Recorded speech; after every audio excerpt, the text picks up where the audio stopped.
بسم اللہ الرحمن الرحیم۔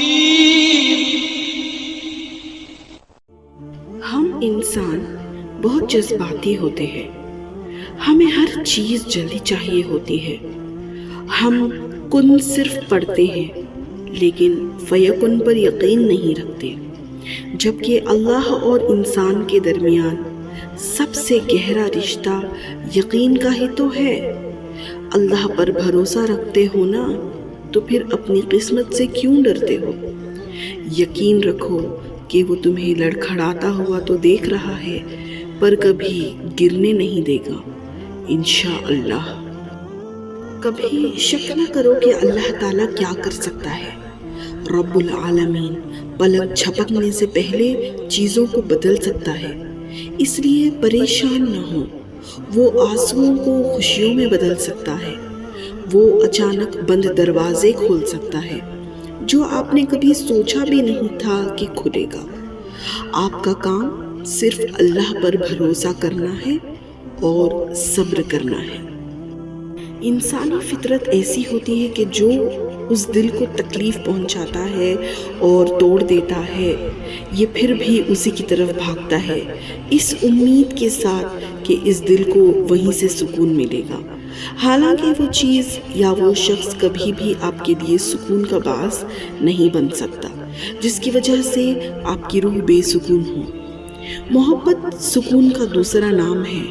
جس محبت میں سکون نہیں ہوتا، اس میں اللہ کی کبھی رضا نہیں ہوتی۔ تبھی تو وہ ہمیں لوگوں کے چھپے ہوئے رنگ دکھاتا ہے کہ کون کیسا ہے، اور پھر فیصلہ ہمارے ہاتھ میں چھوڑ دیتا ہے کہ ہم ان سے دور جاتے ہیں یا نہیں۔ اللہ پاک ہمیشہ انسان کے سامنے دو راستے رکھتا ہے، ایک وہ جس میں اس کی بہتری ہوتی ہے، اور دوسرا وہ جو تکلیف کا باعث ہوتا ہے۔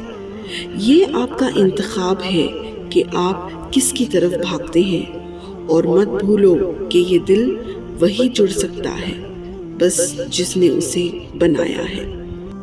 ساری کی ساری چالاکیاں اور ہوشیاریاں صرف دنیا میں ہی ہیں۔ اس کو بے وقوف بنا لیا، اس سے جھوٹ بول لیا، اسے دھوکہ دے دیا، لیکن یاد رکھیں جو کچھ آپ کر رہے ہیں وہ ہواؤں میں نہیں اڑ رہا، فرشتے لکھ رہے ہیں اور اللہ تعالیٰ دیکھ رہا ہے۔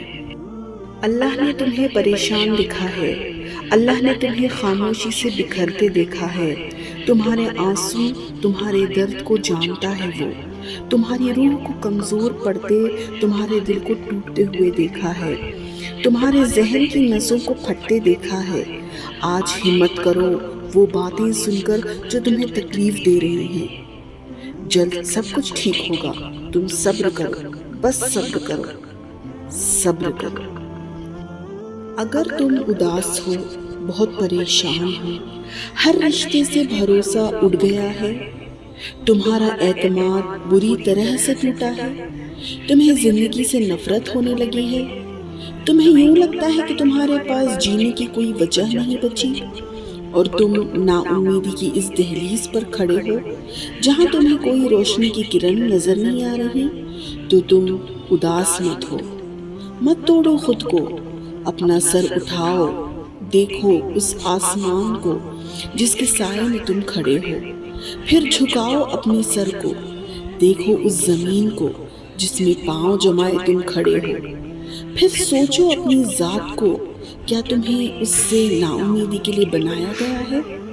تم کیوں نہیں اس سے بات کرتے جس نے تمہیں بنایا؟ تم کیوں نہیں اس سے اپنا حال بیان کرتے جو تمہاری حالت بہتر کرے گا؟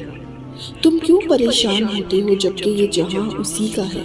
تم ایک بار اس کے ہو کر تو دیکھو، دیکھنا وہ تمہیں کیسے تھام لے گا، پھر چاہے یہ دنیا لاکھ کوشش کرے تمہیں ذرا برابر تکلیف نہیں پہنچا پائے گی۔ تم اس خدا سے رابطہ تو کرو، تم اس سے واسطہ تو رکھو۔